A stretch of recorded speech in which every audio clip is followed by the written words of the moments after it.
Good evening. I'd like to thank the Ogden newspapers for hosting this debate this evening, and I'd like to thank the audience for your time. I appreciate you all coming. My name is Lisa Zukoff, and I'm the Democrat nominee for the 2nd District Senatorial seat in West Virginia. I'm from Moundsville. I've lived in Marshall County since I was 6 years old, so I count that as all my life. I can't say born and raised, but I've lived with my husband Jack for 29 years. We've been married for 29 years, and we are the proud parents of 2 adult daughters and a 14-month-old grandchild, a granddaughter as well, and 4 dogs also live with us in our house. And I'm a big animal lover. My husband couldn't be here this evening because one of our dogs is sick. I'm running for the state senate because, like many West Virginians, I would have been really upset by what has been happening over the last 2 years in the West Virginia legislative session. I think much of what has been happening has not really pertained to the regular lives of normal West Virginia and everyday West Virginia working families. And this past year, when the legislature passed the repeal of the prevailing wage, my anger overtook my desire. Gave me the desire to run for office. I thought I could sit back and be angry, or I could put my hat in the ring and do something about it. And I chose the latter.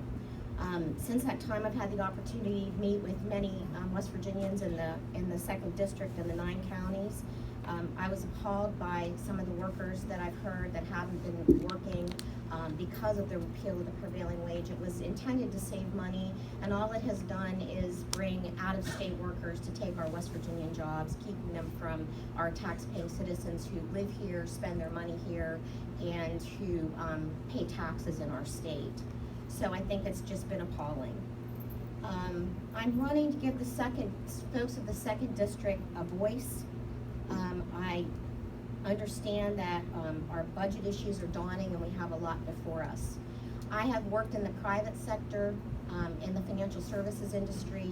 I've also worked in the public sector and with public housing agencies, and my husband and I own a small business. I believe those 3 unique experiences, life experience that I have, make me uniquely qualified to serve in the West Virginia State Senate because I have a well-rounded viewpoint of everyone involved in the state. I've also been very frustrated by bureaucracy when I was in public government, so that's of an issue with me as well. Thank you. Okay. Next, Dr. Moroney, please. Hello, and thanks to the papers. Thanks to West Virginia Northern for hosting the event. My name is Mike Moroney. I'm a physician. I'm a radiologist. I live in Marshall County. I've been in West Virginia most of my life.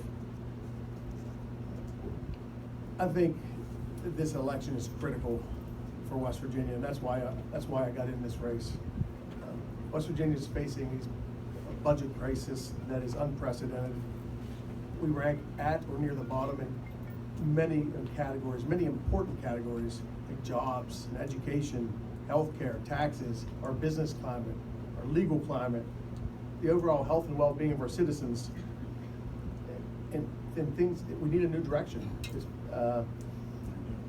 But before we start talking about what we can do to make a new direction, you got to understand, where you came from and why we got to where we're at. And it's my opinion that this state has been under poor leadership for nearly a century. 83 years of bad policy. I think we're starting to right the ship, and I want to keep it going in the right direction, and that's why my hat's in the ring.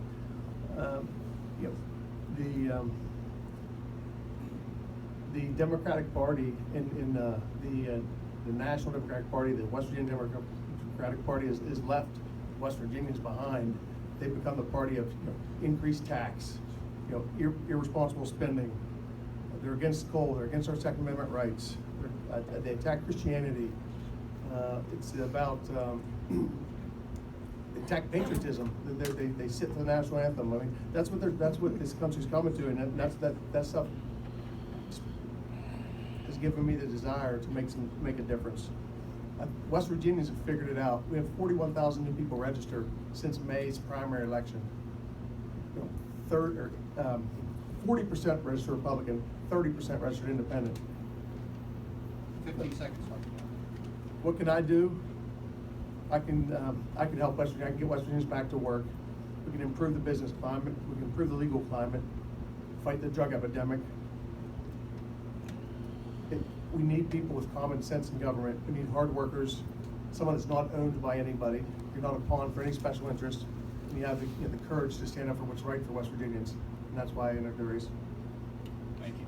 Mr. Rogers, your opening statement? Thank you. You know, I haven't, my name is H. John Rogers. I haven't seen a crowd like this since the last public hanging out of Wildsville. I mean, gathered here. This is quite impressive. But I have to correct my good friend Dr. Maroney here on the, I've been to every football stadium in this district. Nobody, you probably may have seen you there, walk around with my sign, because I have low budget advertising. Unlike these people here, they got high budget advertising. I never saw anybody sat during the national anthem, Doctor. I'm sorry. In fact, we were at the same game up at the Bishop Donahue homecoming game. I remember that. But let's get down to what this Dr. Maroney says he wants to be. What was it? Independent? He is owned by the pharmaceutical companies. Great. George Sideropoulos, whom you know, Lisa, he was your boss. He hired you. He made you. George Senatorial said that there's $500,000 going into this election. Did you spend anything like that when you ran, Larry? I don't think it was even close, was it? Now, on that one side, you've got big medical coming down with Dr. Maroney here. The other side, greedy trial lawyers coming down with Lisa. What was she doing up there? Huh? Jim Bordas came out of Wheeling to have a reception for her in Moundsville. This election is about money. This is what it is. When you get down there, he's going to have the pharmaceutical companies, Heather Manchin, okay, you read about it, and she's going to have the trial lawyers looking over her shoulder. There's nobody looking over my shoulder. You know who I am. You know what I've done. John Krasinski's arrested me years ago. Right, John? We took it to the Fourth Circuit Court of Appeals. He won. 15 seconds, Mr. Rogers. So God bless you all. And I'm here to fight. You know, you want somebody to fight, you get me. You want somebody that's paid, you get them. Okay? Thank you. Thank you. All right. We will begin with the questions now. And the first question goes to Mr. Rogers. Can y'all still hear me? All right, Mr. Rogers, the state's general fund budget may be as much as $350 million short of meeting commitments during the current fiscal year. A shortfall of at least that much is predicted for the coming fiscal year. How do we close the gap? Well, I think the first thing we ought to do, we ought to get Jim Justice to pay what he owes the state of West Virginia before he becomes governor. You've been reading about it. That's the first thing. Now, you know, people will know why. Okay, yeah, that's just what I said. You know why I left the Democratic Party? Because Lisa, I left the Democratic Party when a billionaire coal man becomes head of the Democratic Party. Is that my Democratic Party? That's not the party of Kennedy and Roosevelt. That's not the party. So let Jim Justice pay his taxes. That's the first thing I do. And is it proper to say, Michael, that we throw him in jail if he doesn't? 15 seconds, sir. It's been done before. All right. Dr. Maroney, I'll repeat the question. The state's general fund budget may be as much as $350 million short of meeting commitments during the current fiscal year. A shortfall of at least that much is predicted for the coming fiscal year. How do we close the gap? Well, these are obviously tough times for West Virginia. We've not seen times like this. But the budget, if you break it down into two basic parts, you have to either control spending or increase revenues, or obviously you do a little bit of both. We spend too much on government. We have a very, very big state government that likes to overregulate. I think we're maybe fourth in the country per capita as far as state government spending, might be fifth. The decreasing state government would decrease some of the expenditures. It needs to be looked at. If it's a government agency is not producing or has no purpose anymore, they're outdated, then they need to be gone. As far as the revenues, you need more tax revenue, but that doesn't mean raise taxes. It means you need more people working. We have 48% of our workforce, our eligible workforce working. If you have more people working, you have more taxes, more people spending money, therefore more taxes. And that would go a long way towards correcting the budget. Thank you. Mrs. Zukoff, the state's general fund budget may be as much as $350 million short of meeting commitments during the current fiscal year. A shortfall of at least that much is predicted for the coming year. How do we close the gap? Well, I think this last year was shown that we have had some fiscal prudence in the state because we have a rainy day fund set aside to deal with some of these issues.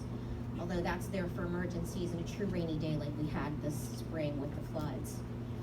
I also think challenging times call for opportunities, difficult choices that have to be made. I agree that restructuring government at such a time might be one of the ways that we could close that budget gap. But I also think there have been 20% of the state budget has been cut over the last 4 years. We want our bills to be paid, but we also like to drink clean water and ride on roads without potholes and send our children to school with qualified teachers. So I think that we may have to have some give and take on how do we increase revenues. None of us like to pay taxes, I don't either, but these are difficult times. Thank you. The next question will go first to Dr. Maroney. What do you see as priorities for the 2nd Senatorial District during the upcoming regular session of the legislature?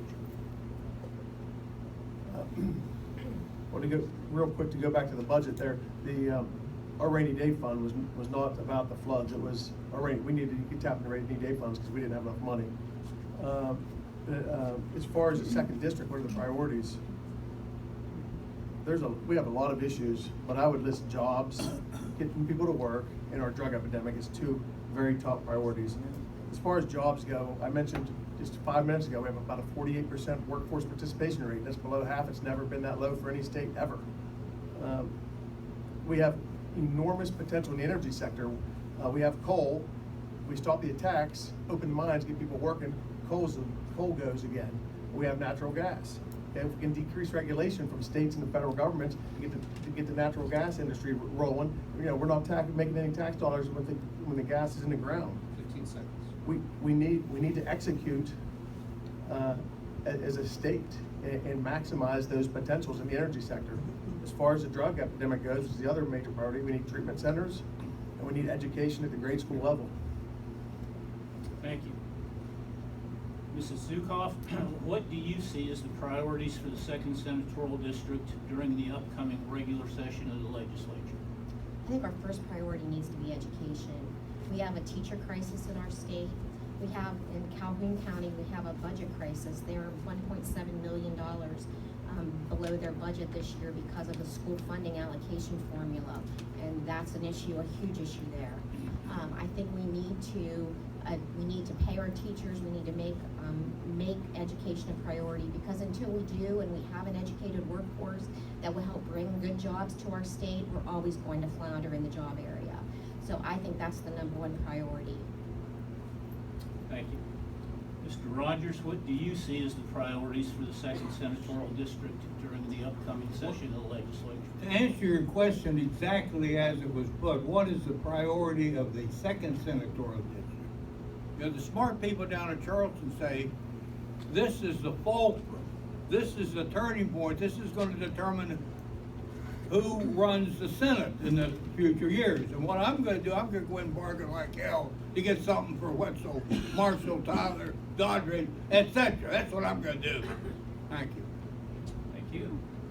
All right, the next question will go to Mrs. Zukoff first. Tell us, please, what the legislature and governor can do that would be the most effective in bringing new jobs to West Virginia. I think that the most effective thing they could do, again, I go back to education. I think we need to retrain our workforce, folks that are out of work now, and I also think we need to be looking to the energy sector as well.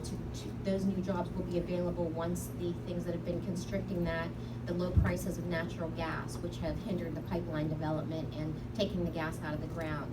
You know, we have those jobs are up here, and we have those opportunities, but our folks aren't trained for those jobs. I think it's imperative that we get our people trained to do the jobs that are here. I also think expanding the broadband into some of the counties in the states that do not have broadband, give them the opportunity to sell things online as well as telecommute with jobs. When I worked out of Washington, D.C., when I wasn't on the road, as long as I had my computer, I could work from anywhere. But in order to use my computer, I had to have high-speed internet. And unfortunately, many areas of our state do not have access. Thank you. Mr. Rogers, tell us what the legislature and the governor can do that would be the most effective in bringing new jobs to West Virginia. The first thing we can do is get these oil and gas bastards to pay. That's what we can do. They're going to leave us with a destroyed infrastructure. They're going to pollute the streams. They're going to be gone. They're not bringing us jobs. They're taking from us. You make them pay. That was what Jeff Kessler stood for. Think Alaska. You know, Alaskans were smart enough to sell that stuff off. Think about it. There's no income tax in Alaska, and every citizen gets, what, $1,800 a year, right? Now that's what we can do. We can make them pay. We have a chance. What did let's get one thing straight here. West Virginia is not a poor state.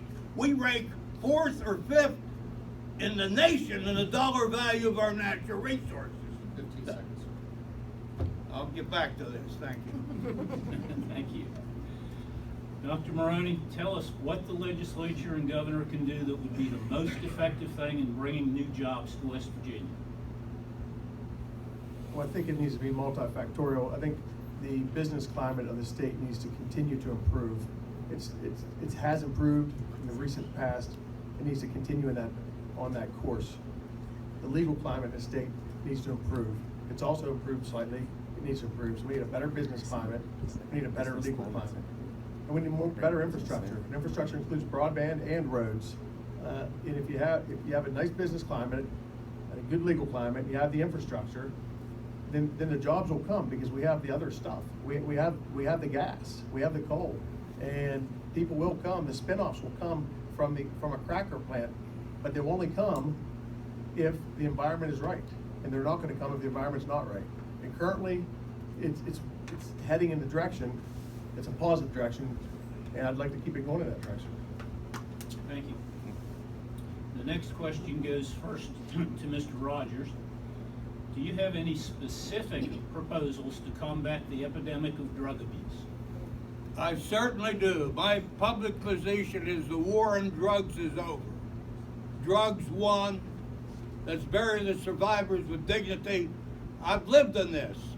My son was 4 years ago when I was running the Supreme Court. My son voted for me from the Northern Regional Jail. He was charged with 4 felonies, okay? They can't do anything about this because we made a crucial mistake. We're trying to treat a medical problem, doctor, as you know, with legal means. You know, you're not going to do that. They've hit that pleasure button. If you've done heroin, I've done heroin. It was in the news register, right? I did them all. If it's been there, I've done it. My sobriety date, unfortunately, is May 25th, 1982. If anybody else has a sobriety date, they can tell us. But a generation may have to perish. And my daughter, I'll tell you what she saw. My daughter's a senior here at Magnolia. She saw her brother drugged out of the house by the cops. She saw him shackled another time to the hospital beds. You can't do anything about it. And you know the bad thing is my sister-in-law died as a drug addict in a motel. 15 seconds. They die in disgrace. They're the victims of the war on drugs. Let's honor them. But I know 20 people, I can count them here in this town, that have died. Their kids. Let's do something about that, right, Doctor? Thank you. For the two of you, we let Mr. Rogers go 90 seconds on that because this is pretty important. subjects, so you have 90 seconds too. Question goes to Dr. Maroney next. Do you have any specific proposals to combat the epidemic of drug abuse? Well, I think I kind of agree with part of what H. John said, although I wait for the official translation.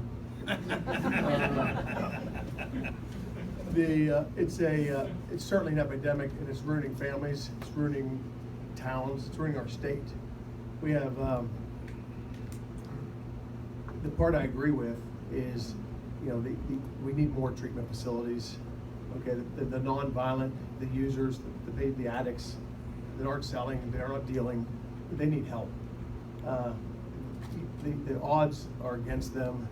The percentages are low when they go to rehab, but the ones that get saved, generally speaking, are productive members of society. And you can't give up. It doesn't matter what the percentages are. You can't give up on anybody. So we don't have the treatment facilities to handle the amount of addicts that we currently have. Education at an early age. You know, everyone gets uptight about exposing, you know, kids at a young age to certain whatever. You know, there's always debate about what you're exposed kids to, what age you're exposed them to. But I really believe that at an early age, in grade school, I don't know what year. I'd love to talk about it. I'd love to be at the table when we're talking about it. But they need to see pictures. They need to understand what this does. It's a disease that reaches across every socioeconomic status there is, and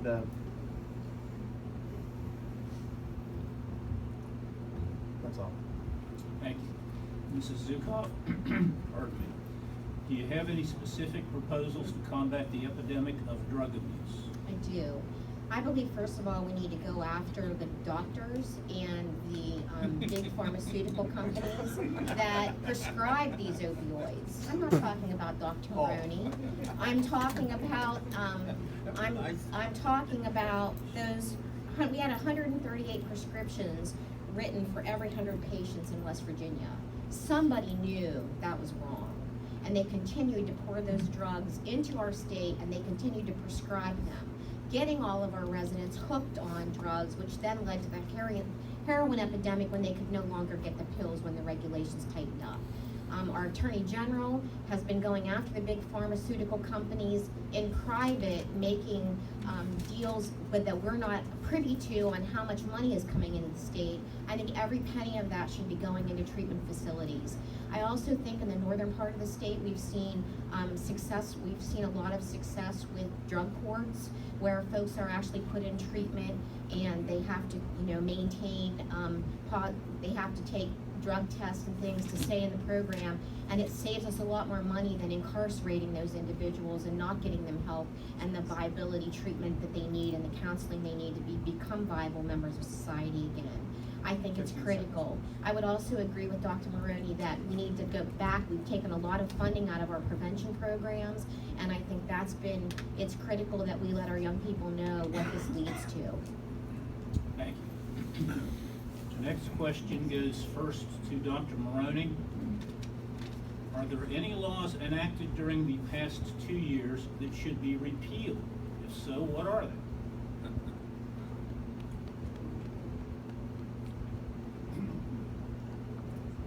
I think they've done a pretty good job in the last 2 years overall.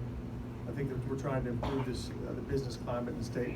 We're trying to do some legal reform in the state. We're trying to attract some business in the state to get people working. So I think they've done a pretty good job. There's one I can think of that I remember catching my eye, and you know, unfortunately, your paper doesn't have a reporter down in Charleston, so you know we don't get to see all these stories. But I was following it this year, obviously, because I'm in an election. The raw milk bill that they passed kind of caught my eye. I'm not a farmer. I respect farmers and I support the farmers greatly. But strictly speaking, I wasn't at the table for that discussion. But strictly speaking, from a medical standpoint, I didn't really see the benefits of that. There's bacteria in milk that's not undergone pasteurization. So strictly from a public health standpoint, there's a risk for illness, especially in kids, pregnant ladies, immunocompromised, patients or people. So, it just made me ask why, wonder what the benefits are. Just didn't really understand that bill, so I'd like to look at that one. Thank you. Mrs. Zukoff, are there any laws enacted during the past 2 years that should be repealed? If so, what are they? I would like to see the reinstatement of the prevailing wage in West Virginia. I think the abolition of the prevailing wage was a very calamitous legislation for our state and for the hardworking individuals who train many years to become proficient in the construction trades and other jobs. And I think that we did them a huge disservice by eliminating that. To make sure, the bottom line is you get quality workers and you get to bring your budgets, your construction jobs in on time and on budget, not shoddy workmanship that we're seeing some of the folks that these schools are being built now. They're also being built by folks that are here from Mexico and Honduras, taking jobs away from our West Virginia workers. So I think it was an awful piece of legislation, and that would be one that I would repeal. The other one that has me greatly concerned is, I'll talk about it in another opportunity. Thank you. Mr. Rogers, are there any laws that were enacted during the past 2 years that should be repealed? If so, what are they? Well, I certainly agree with Lisa about the prevailing wage, but I want to get back to this drug thing, because that's what's eating us alive. There isn't a family in West Virginia that's probably not affected with that. But what happens, they get in the court system? They get private, personal treatment. I mean, Jeff Kester's son should have gone to prison, right? George Sideropoulos' son should have gone to prison, right? My son should have gone to prison, right? No, they got put off into some kind of a program. That's what happens. When I go around and read, they used to say justice is for the white and the wealthy. And that hasn't changed one damn bit. Thank you. And about the laws, if I thought real hard, I might be able to come up with something they did right. But beyond that, no. That ought to cover it. Our next question goes first to Mrs. Zukoff. Do state laws regarding the gas and oil industries need to be updated? I believe they do, but I think we have to be careful on how it's dealt with.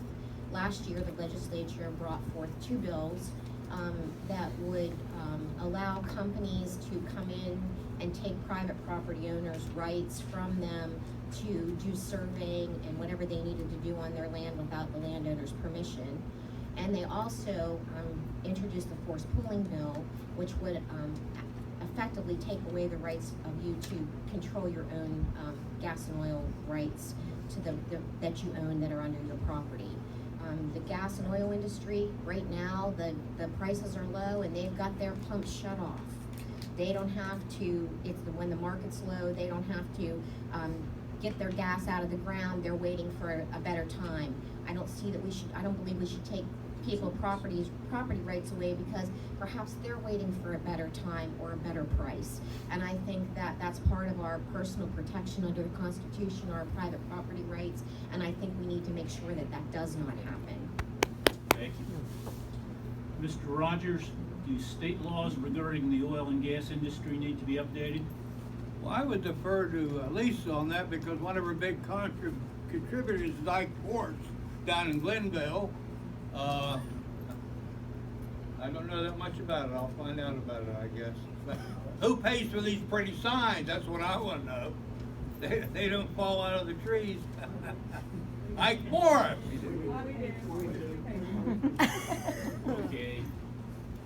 I'm done. Dr. Maroney, do state laws regarding the oil and gas industry need to be updated? I think under no circumstance should anyone have to give up their land and their land rights for a private company. That's not eminent domain. Eminent domain is for public and for public use or for the betterment of the society. So I would tend to agree with that particular aspect of it. But that bill either didn't get brought up or got shot down quick. It had no legs whatsoever. From a standpoint of regulation, I think the gas is in the ground and the prices are down because the supply is up because we can't get it anywhere. We can't get it anywhere because between the state regulations, the federal regulations, you know, and not just West Virginia, but all states. You know, New York blocked the pipeline. You know, we have probably 25% of the pipelines we need to get the gas out. 15 seconds. I think there's a way to improve the climate, the regulations, get the gas out, protect the rights of the landowners, and protect the environment. I think it can all be done at the same time. Thank you. Next question goes first to Mr. Rogers. It appears more and more likely an ethane cracker plant will be constructed in Belmont County, Ohio, just across the river from Moundsville.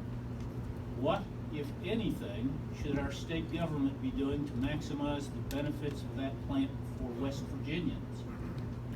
Rechannel the river, I think, Mike, would be the best thing. I don't know. Dr. Maroney, it appears more and more likely an ethane cracker plant will be constructed in Belmont County, just across the river from Moundsville. What, if anything, should our state government be doing to maximize the benefits of that plant for West Virginians? Well, I think that, you know, when you're border states, you share, there's lots of things you share. You share a workforce, you potentially share infrastructure. You share the recruitment, process of the downstream spin-off businesses and industries that could potentially come from an ethane cracker. So if any type of symbiosis that you can get between the two states that would be, you know, mutually beneficial to both states, then it would be, yeah, I mean, I think it would be great.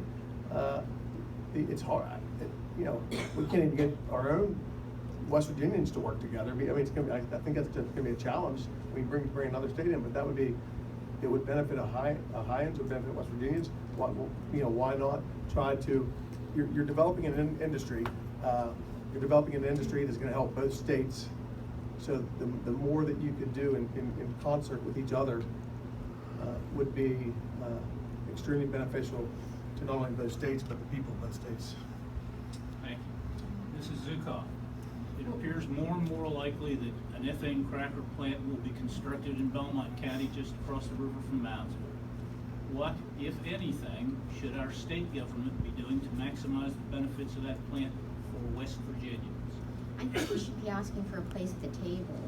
To Dr. Maroney's point, we have a regional economy here in the Ohio Valley, Belmar Regional Council. We really, Marshall, Wetzel, and Ohio County oftentimes come together to work on issues.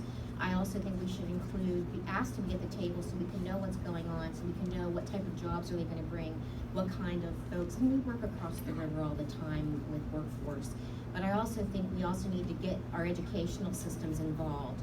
What kind of jobs are they going to have at that cracker that we may not have trained workers and skilled workers for, and get Belmont Tech and OU Eastern and West Virginia Northern Community College at the table to develop programs that can be training those workers now while we're waiting for that the permits and things to come in, so that we can be ready with a workforce that's ready and able to go to work at that plant once it's built. Awesome. Thank you. I want to pursue that just a little bit on a more general question, which goes first to Dr. Maroney. Should our state government be doing more to cooperate with surrounding states on regional economic development? Yes, we should. And I answered the last one kind of in a general fashion, but it's the same type of general answer. Anything we can do to develop a regional economy or an industry that's mutually beneficial to both states, we should be doing to promote that. If that cracker comes in, okay, and we develop we have the workforce, we share a workforce with the state, okay, we develop a business climate in this state that recruits downstream spinoffs, then everybody wins for decades. And I think that we should be doing anything and everything we can with Ohio to make sure that comes in. I don't have any problem with enticing industries and businesses to come in if it's going to benefit the state of West Virginia. I certainly don't want to give the state away, but certainly, you get the business in, you get people working, and I think everybody can win. Thank you. Mrs. Zukoff, should state government be doing more to cooperate with surrounding states on regional economic development? I think they should as well. I think we have the possibility of having a natural gas power plant in Marshall County, which has been, there's a court order right now against that, there's a lawsuit, and that's been stayed, but I think that's another opportunity that we have.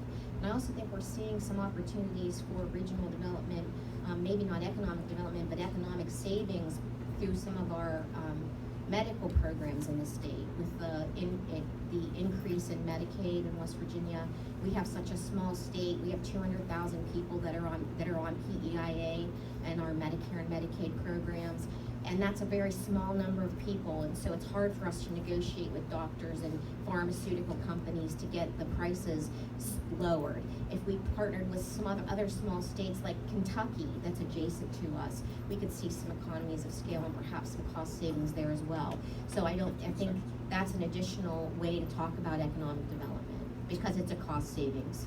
Thank you. Mr. Rogers, should state government be doing more to cooperate with surrounding states on regional economic development? Mr. Meyer, with all due respect, I think that's a no-brainer. I mean, you should, and I agree with you about how did Bob Dylan win the Nobel Prize, but that was the second biggest mistake they made, the Nobel Committee. The first was given to Barack Obama before he did anything, right? Yeah, I mean, we only had one governor that I can think of that didn't. That maximized the cooperation, and I can't remember his name now, but he was from Marshall County.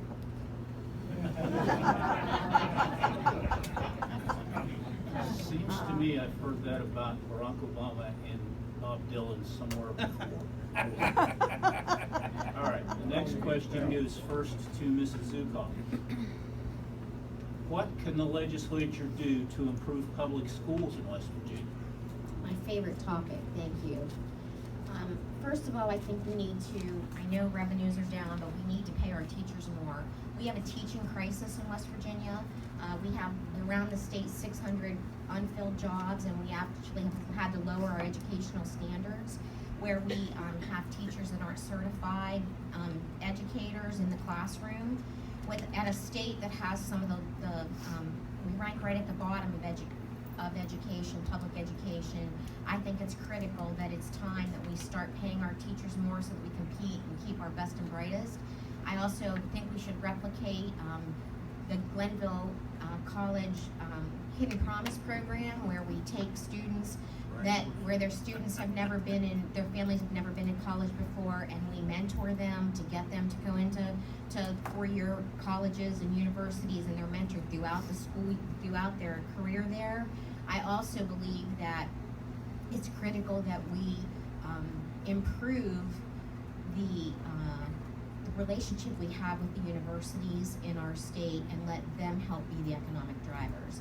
So I think it's critical that we not cut our education funding anymore, and that we make that a priority in West Virginia and try to keep our best and brightest in the education programs within our state. Thank you. Awesome. We're gonna let you go a little bit over on this one.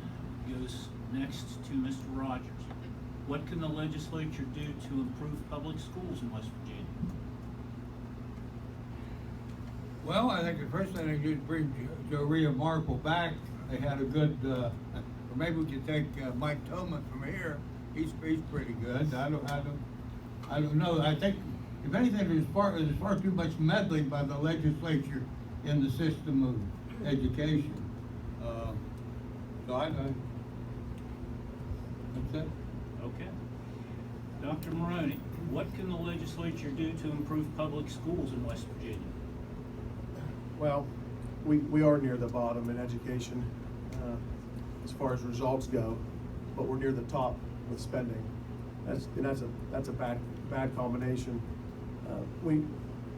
Too much of the money is spent on bureaucracy. More of that money needs to go to the classroom. We need to repeal Common Core. Common Core doesn't work. It's a one-size-fits-all mentality. It's another example of government overregulation. It pigeonholes teachers. The teachers need freedom to teach. Everybody teaches in a way that's conducive to their personality, and they need a little bit more freedom to be able to do that. We need to focus more, or we need to focus less on the rote memorization type stuff, and kind of encourage comprehension, abstract thinking, innovation. These are all things that need to improve. Teachers in West Virginia aren't paid enough.